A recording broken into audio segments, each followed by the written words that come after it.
Okay, evening everybody. I think it was Monty Python that said, and now for something completely different. So I'm Iain McDonald, and I'm Executive Chairman of Selkirk Group. You've probably not heard of us yet, but hopefully you will, and in a good way.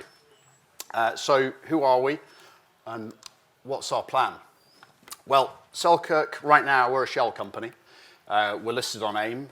We've been quoted not for 400 years, for a month. And we raised 7.5 million a month ago at a market cap of 10 million. Today, that market cap's about 12. Our goal's pretty straightforward. We're going to acquire one exceptional business. That could be a subsidiary of a listed company. It could be an unlisted private business, but it'll be something with scale, something transformational, and up to £1 billion in value. Once we acquire it, we'll reinvent it, we'll rename the business, and reintroduce the asset to the market and reshape and grow it. But it's the subsidiaries of listed companies that I'm going to talk about today and focus on this evening. The London Stock Exchange is full of world-class assets, undervalued by the market. And so what we're here to do is to unlock the potential of one of those assets. My own background and experience is in technology and e-commerce investing and digital media, and that's where we're going to be focusing.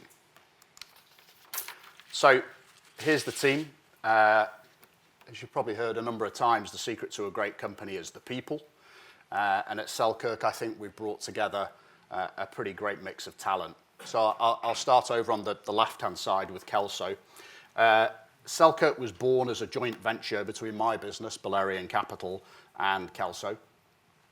Kelso is an activist-driven investment vehicle, got a great track record of success. They've made a number of transformative investments in companies like The Works, NCC, and Angling Direct, and they've delivered around about 100% returns for their investors since they listed. And the founders of that business, John Gould, Jamie Brooke, and Mark Kirkland, are some of the sharpest minds in the game. They've got huge experience in public markets investing, and they're going to be key advisors to the business going forward. Over on the left, on my board, I'm fortunate enough to have two what I think are world-class NEDs. Angus Monroe I've worked with before. Angus is a legend in the retail sector. He's led brands like Matalan, Burton Group, and M&S. We sat on the board of the Hut Group together when it was a private company. Angus was chairman. And Alan Bannatyne was the CFO of Robert Walters, which is a global recruitment business. And as for myself, I founded Balerian Capital a number of years ago. We're a specialist technology and e-commerce investment business. I also sit on a number of PLC boards in the sector. And as I mentioned earlier, I was an NED of the Hut Group before it IPO'd. And during that period, it went from 25 million to 5 billion value when we IPO'd it. Over the years, I've had great opportunities to work with the best and brightest people in e-commerce and technology, founders of those businesses who've gone on to create serious amounts of wealth for themselves. And that's where my personal network is, and a lot of our investors. And going on to that, in the middle there, this is the really, I think, interesting bit about Selkirk. These are just some of our key investors. Hopefully all of you know Sir Terry Leahy. I think he's very much in the conversation for Britain's most successful ever retailer. He turned Tesco from a domestic retailer into an international powerhouse.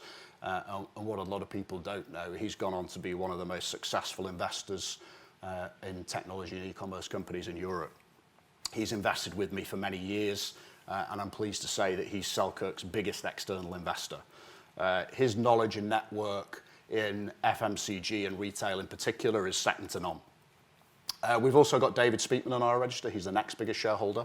David, you may not know, but David reinvented the travel industry in the UK. He founded a business called Travel Counsellors, which is technology focused. He built that business up. He sold it to private equity. He bought it back off private equity and sold it to them again. So he's a very smart guy, knows a ton about culture, building brands.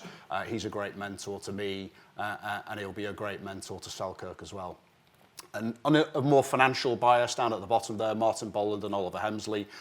Martin, as you probably know, was one of the founders of Alchemy, which is one of the biggest private equity businesses in Europe. And Oliver A former colleague of mine founded a business called Numis. Numis is the dominant mid-cap broker in the London market, now owned by Deutsche Bank. And so I think with that kind of network of investors that we've got, there are tons more that aren't on this slide and maybe don't want their names disclosed publicly, but we've got a ton of experience to tap into. These guys have got enormous contacts and great knowledge about what a good business looks like. Okay, so the model. How does the Selkirk model work? Well, starting over on the left, we've already IPO'd. So as I said, that gives us access to cash. We've got 7.5 million cash in the bank, earning some interest. But more importantly, what it does give us is quoted paper that we can go out and use. And that's how we structure deals for maximum impact. But we're now in an exciting phase, which is the second bit there, to expand our pipeline. We're out there scouting for opportunities. We're identifying and expanding our pipeline, building relationships with institutional investors who see the same opportunity as we do. And obviously, these are largely people that we already know. So once we've zeroed in on our preferred target, we'll move quickly. This won't be about endless meetings. We know this market really well already, so it's therefore about executing on the right deal. So we'll approach the PLC, which owns a subsidiary that we want to buy. Hopefully we'll agree on terms, and then we'll enter into a period of exclusive due diligence. And from there, we can finalize the funding with the investors we've already been speaking to, secure the deal, move on and scale up. And so what will be the result of that at the end? Well, you'll have a new Selkirk. We'll rename the business depending on what we've bought, and therefore there'll be a new vision built around that acquired business. Okay, moving on. Sorry, this is a busy slide, so I'll try and break it down. So start over on the left-hand side. That's our cap table now. That's our share register. My business in Kelso, we own about 35%, and our investors in the IPO own 65%. So what I've done over on the right-hand side, top right, is just given an example, an illustrative example of what an acquisition might look like. But the kind of example that I've shown is the kind of deal that we're looking for. So it's a deal value of 500 million for a company that's making historic EBITDA of 50 million. So that's the kind of deal that we think is achievable. It's substantial, but also it's sensibly valued. So obviously we're going to be very disciplined on the price that we pay for assets, and we'll come back to why that's realistic. So down on the left-hand side again, just an example of what the consideration structure might look like.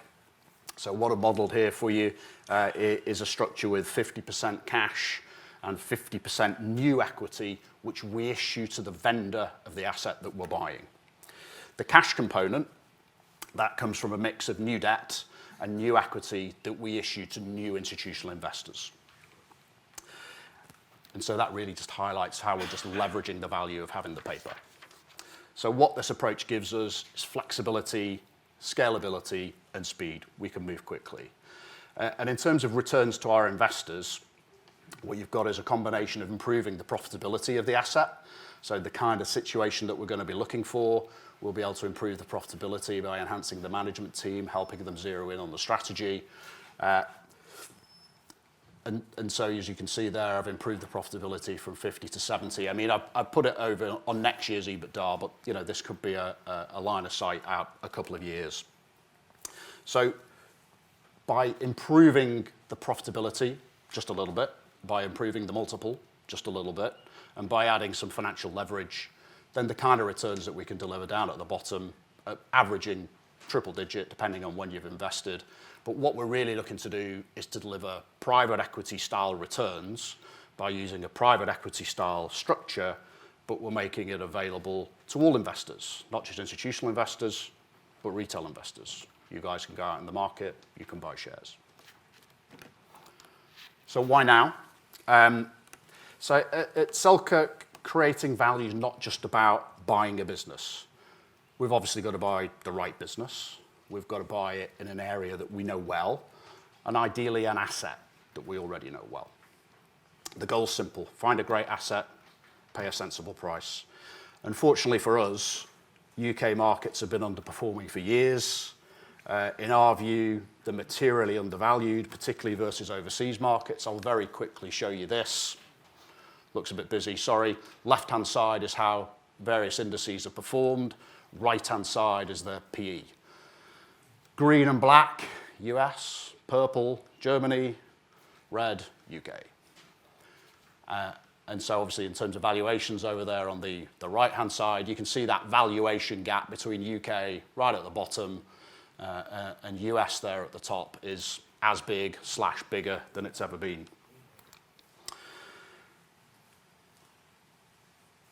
So when we acquire a subsidiary, we're not just acquiring a business, we're looking to unlock value through focusing that asset, improving the operations, and improving the strategic direction of the business. But here's the exciting part. We're talking about unlocking hidden value that's within a division of a multi-division PLC. The reality is that subsidiaries within UK PLCs often suffer from being overlooked, undervalued, misunderstood, and investors want focus, not conglomerates, and that's where we step in. But it's not just theory, it's backed by data. Spin-offs create value. Did you know that divisions that are spun off and relisted outperform the market by an average of 30%? That's a piece of data from Investopedia, and it's based on hundreds of examples. I've put some examples over there on the right-hand side, but there are tons more behind this. And here's why. Investors like businesses that are simple, clear, and growth-orientated. Subsidiaries within a PLC often face conflicting priorities, stale strategies, diluted resources. Whenever did you last hear that the market cap of a company is greater than the sum of its parts? Never. By spinning off a division, we're creating an opportunity for focus, innovation, and growth. This benefits everyone involved: Selkirk's investors, the PLC that sells the asset, and the management team that runs the business. So why does this work for a vendor? Because the model doesn't just work for shareholders, it works for the vendor, and obviously that's critical because we've got to persuade them to sell it to us. So here's why. When we acquire the subsidiary, we give the vendor an opportunity to realise the true value of that asset by wrapping a market-tested valuation around it. It will trade on the stock market. But obviously what they get to do is to keep a majority stake in that business because we've issued them shares in the new co. It's a win-win scenario. It also means that when we acquire an asset, the vendor is less price sensitive because they're only selling a piece of it. They keep the majority. So, summary, just to zoom back out a bit, summarise. We think the market's full of undervalued opportunities. Maybe some people in the room have been frustrated at the valuations of UK PLCs, but most divisional PLCs, particularly conglomerates, are misunderstood and they're mispriced. The media is awash with negativity about the London stock market, but for us, this is an opportunity to create value. We're not shackled with the legacy shareholder base.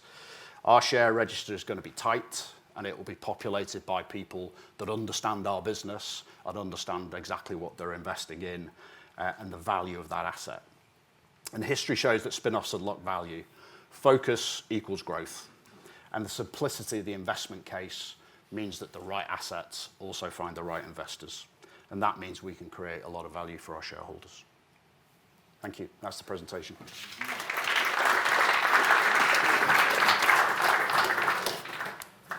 Gentleman down there, please. What's your cash burn per month? And when are you targeting your first acquisition? Is it 6 months, next year? Yeah, good question. So from a cash perspective, I mean, we're hoping our cash burn will be very little at all. So we're not being paid very much until we do a deal. In terms of advisors, they're mostly working on contingency.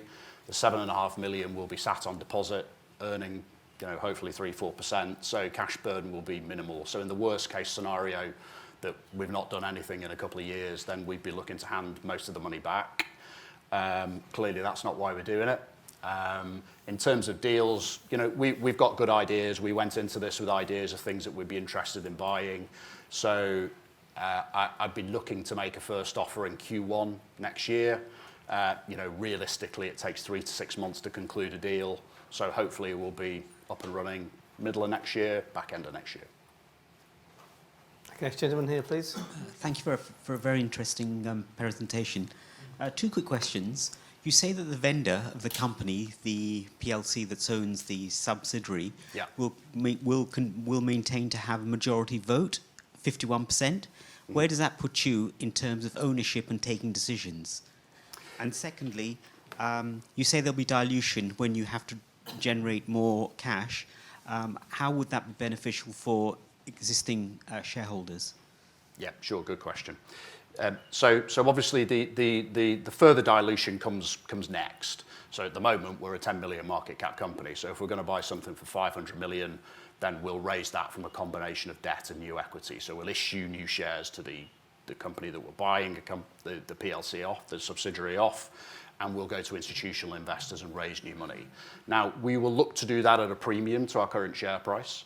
And the reason that we feel that we're able to do that is because of the fact that we're presenting an oven-ready deal to the investors, which will be a very good and a very compelling valuation. So therefore, from a dilution perspective, then bear in mind, of course, we're taking that money and we're going buying something big, profitable and cash generative with it.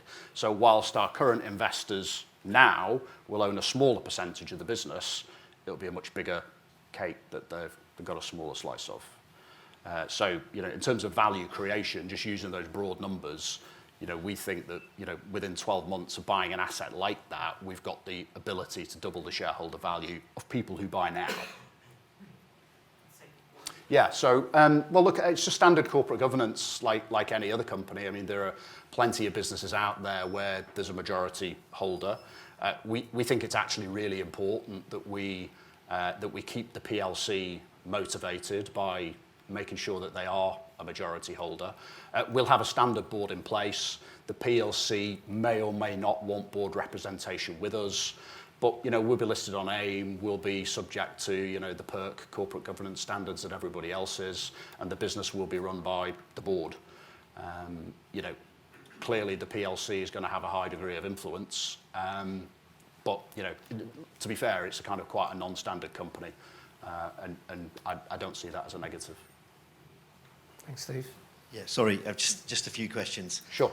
Just what you just said. So if the PLC owns 51%, and obviously they're looking to offload, wouldn't that cause an overhang in the future and put downward pressure on the share price? Yeah. Secondly, if you're going to buy, and you saw that graph of the disparity between the UK and US market, why don't you just float on the US after issue those shares in the US market, you get a higher valuation? Why stay in the UK? Question. Good question.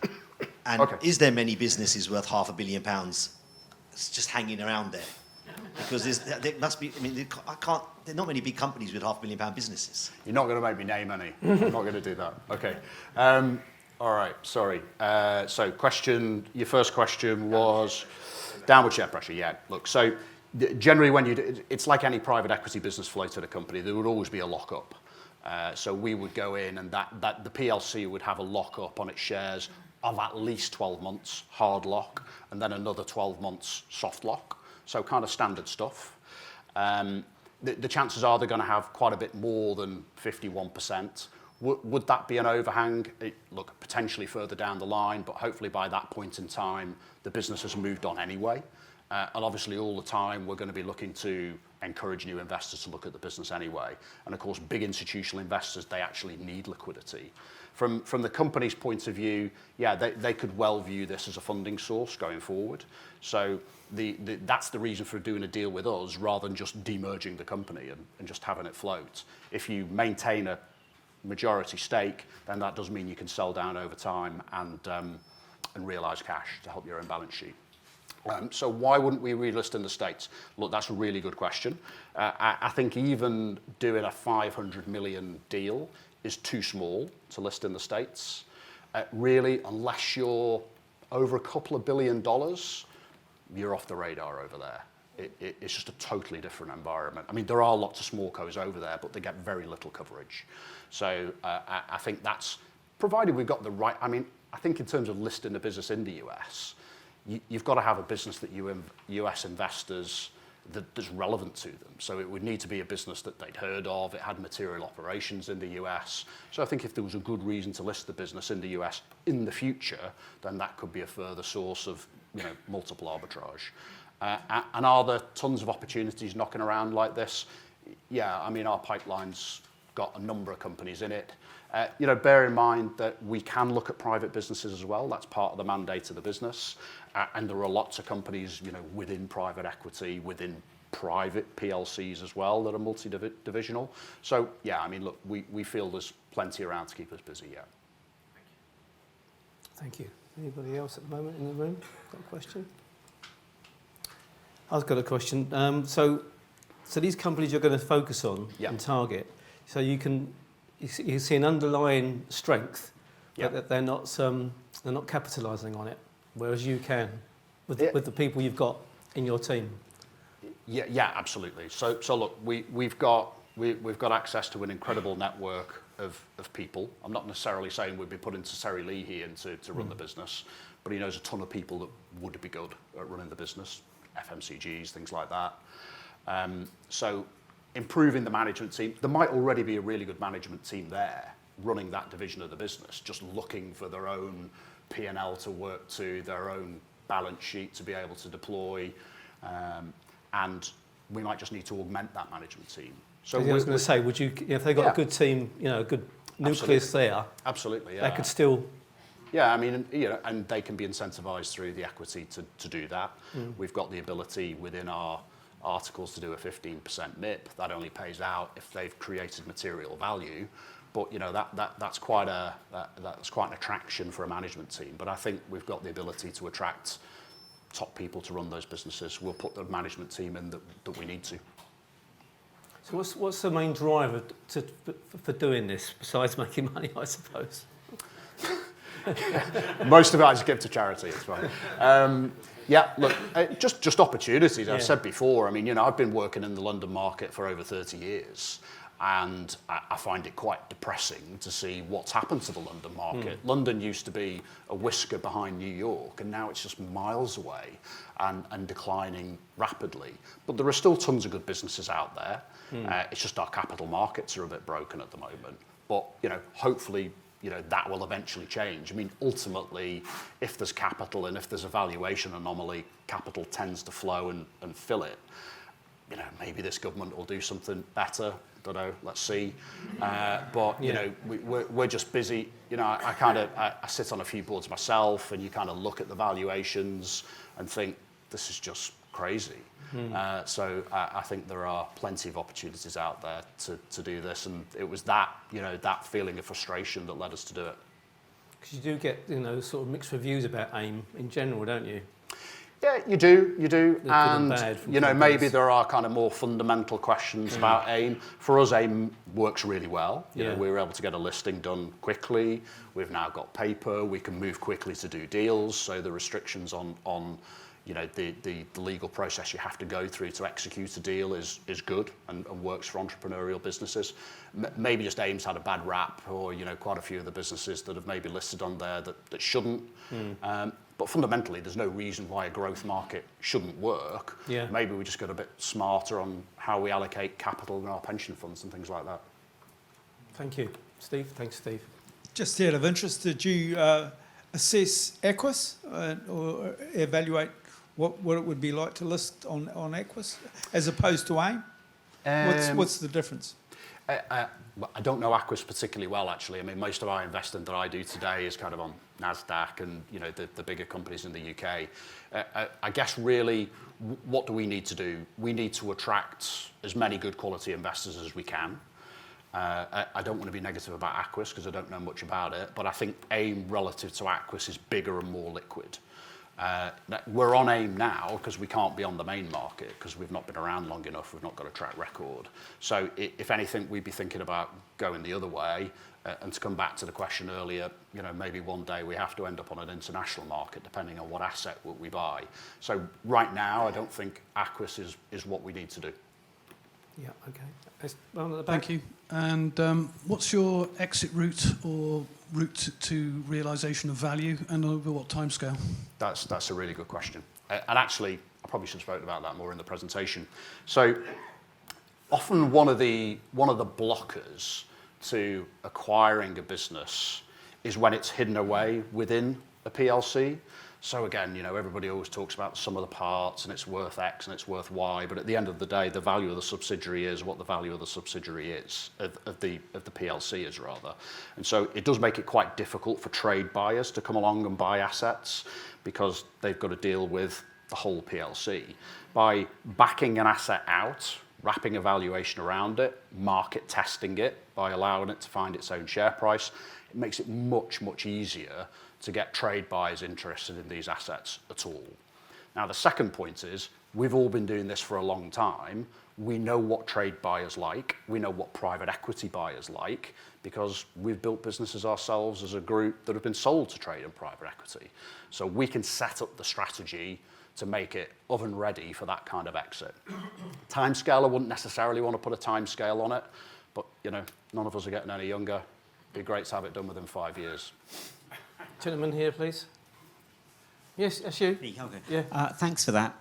Just a quick query again. How are you going to determine which is the best subsidiary? Because there's such a broad market. It could be AI, it could be technology, it could be biomedical. And if you just choose that one company, isn't there a great risk because you're a one-track pony? Well, we are a one-trick pony, and guilty as charged. That's the whole point. We only want to acquire one business. My colleagues at Kelso, they go out and buy a few different things. This is about buying one asset. And yeah, look, you've hit the nail on the head, really. I mean, where do I add value as the investment manager? Well, I add value by picking what I think is the right asset to buy. Now, you mentioned AI, you've mentioned biotech. I know a reasonable amount about AI. I know zero about biotech. And quite frankly, I won't be going near anything unless we really understand that asset, that company, and know its management team. My real background is in e-commerce, D2C brands, SaaS technology businesses, ad tech, digital media. They're the kind of businesses that make profits, they generate cash. So this is not your kind of bleeding edge technology companies that we're going to be looking to acquire. We want to acquire cash generative, profitable businesses already, because part of our model is layering in a small amount of debt, and we can't do that if we're buying loss-making tech companies. Thank you.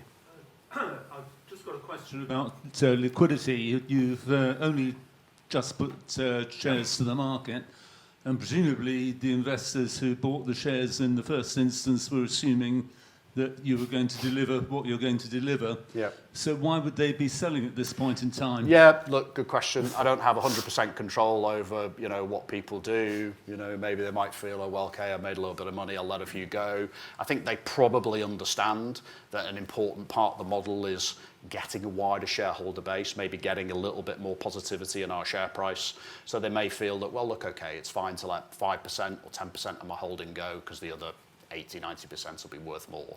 But it's a fair point. I mean, the bigger investors, I very much doubt are going to be selling anything at all. Maybe some of the smaller investors, I don't know them all, maybe some of the smaller investors might be letting a few shares go. Do you have any institutional investors at the moment? No, all of our, well, other than me, and my fund in Valerian Capital is an investor. Obviously, John's business, Kelso, they're an investor, so we're institutional investors. But apart from that, I'd maybe put a number of our investors in kind of, it's like semi-professional money, if you like, so a lot of family offices. So they're set up to manage the money professionally, but they're not the kind of institution where third parties could go and put money with them. Thank you. Got time for one more question? SPACs were all the rage in the US a couple of years ago. They're all sexy, everybody jumped on it. It's all fizzled out and everybody disbanded and everything. And you're using a similar sort of structure here. Well, great question. I'm glad you asked it, because we're not. So the main reason that SPACs didn't work is firstly, they had like massively generous warrant structures in them. And that effectively meant that in order to cover the dilution, up front, the vendors of the assets effectively just had to charge at least 25% more than they were worth. Now, we don't do that, so we don't come with that kind of warrant structure. We make money in this from our investment that's already in it. So that's point number one. Point number 2 is that the big majority of money that was raised in the SPACs was raised up front. So it's blind pool investing. Now, yes, our investors that have put money in so far are blind pool investing, but that's 7.5 million. If we do a deal, then we're going to be raising 400 million, let's say. All of the people that invest in that deal will know exactly what they're buying. Now, one of the big problems with SPACs is that they raised a ton of money. They couldn't deploy it because they couldn't find the assets in a hot US market to buy, and therefore they ended up buying kind of anything that came along. And the guys that had funded the SPAC said, well, that's not what I wanted to invest in. You know, you said you were going to do X and you bought Y. And so there ended up being a lot of sellers of the stock. So it's a really fundamental difference. We're not a SPAC. And I don't think that we'll run into the same issues. That's brilliant. Thank you very much, Iain. Great presentation. Thank you. Thanks.